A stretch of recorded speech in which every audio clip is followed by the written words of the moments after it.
Vale, otra cosa. FARC, ELN, el Ejército de Liberación Nacional, paramilitares, guerrilla. ¿De dónde viene todo eso? ¿Dónde surge? Bueno, es que inicialmente en Colombia surgió un primer partido político que eran los conservadores.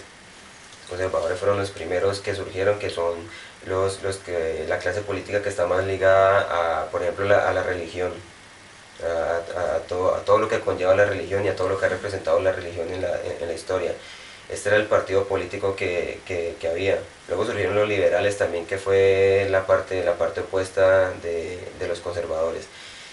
Pero estos movimientos políticos no estaban representando al pueblo, y en realidad al final estaban cometiendo muchos abusos contra el pueblo, contra las personas, y tenían desprotegido al pueblo, sobre todo a la parte campesina. Entonces, en primera instancia surgió las guerrillas, el ELN y las FARC, que son el Ejército de Liberación Nacional y las Fuerzas Armadas. Armadas Revolucionarias de Colombia.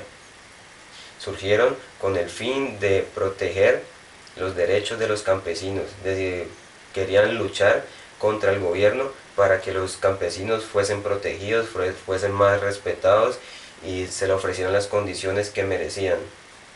Este fue el ideal principal de las guerrillas, ha sido el ideal de las guerrillas en todo el mundo. Bueno, en la parte de Sudamérica, que es donde más han surgido. Inicialmente empezaron así, pero luego se fueron metiendo poco a poco en el negocio del narcotráfico. El negocio del narcotráfico ofrece mucha rentabilidad, es un negocio uno de los más rentables, yo diría, del mundo. Entonces el ideal se fue transformando. Ya no era un grupo de personas rebeldes que luchaban por los derechos del pueblo, sino que se convirtieron en una empresa ilegal que se lucraba del narcotráfico, de la droga. Entonces el ideal inicial se olvidó completamente, y al final las guerrillas, el ELN y las FARC, estaban cometiendo los mismos abusos y peores abusos contra el pueblo, contra los campesinos, que pues obviamente va en contravía de lo que inicialmente querían. De aquí entonces surgieron otros grupos que son las autodefensas, los paramilitares, que fueron un grupo que surgieron más que todo formado por los campesinos, por los grandes, digámoslo, empresarios campesinos que querían ser protegidos del descuido del gobierno y los abusos de la guerrilla. Inicialmente empezaron así, luchando contra las FARC para reducir el dominio y los abusos que ellos estaban cometiendo contra los campesinos, pero comenzaron a hacer alianzas con narcotraficantes, con cabecillas y con todo ese tipo de personas que están al margen de la ley, que están por fuera de la ley, y esta relación se volvió tan fuerte también que las autodefensas, los paramilitares, se involucraron también en el negocio del narcotráfico.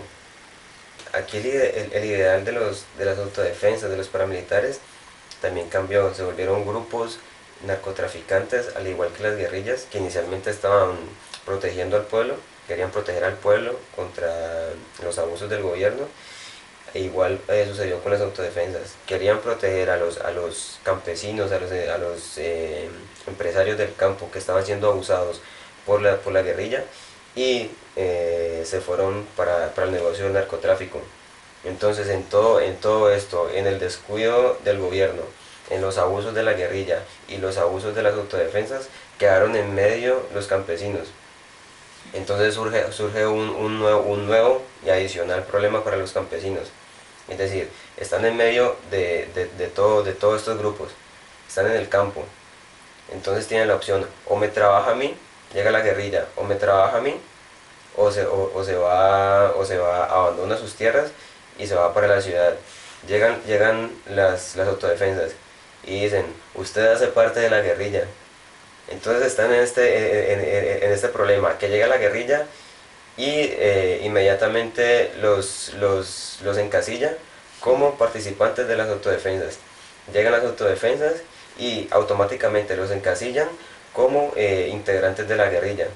Están ellos en el medio de este conflicto y de toda esta Desconfianza. desconfianza y de todo este juego de poder, que la única opción es irse para las ciudades, a pesar de que no tienen las herramientas, no tienen las posibilidades y no tienen las oportunidades de hacer cualquier cosa en las ciudades. Pero viendo este panorama, donde están siendo amenazados por la guerrilla, están siendo amenazados por las autodefensas y están siendo descuidados por el gobierno, pues bueno, la única opción es irse. Y los casos en que ellos se quedan, se niegan a abandonar sus tierras y se quedan habitando sus terrenos, cultivando, pues suceden cosas que son, bueno, entre las más conocidas está la masacre de Mapiripán, está la masacre del Salado, está la masacre de Trujillo, donde llegaban o los paramilitares o llegaban las guerrillas diciendo, bueno, con listas, con nombres de personas, diciendo si era la guerrilla, decían que todas estas personas hacen parte de las autodefensas, y si llegaban las autodefensas, llegaban con listas de nombres y decían todas estas personas hacen parte de la guerrilla. Entonces lo que hacían finalmente era masacrar a las personas, que ahí son casos muy reconocidos, son casos muy sonados en Colombia, que se ha hablado muchísimo Sí. de masacres de pueblos enteros.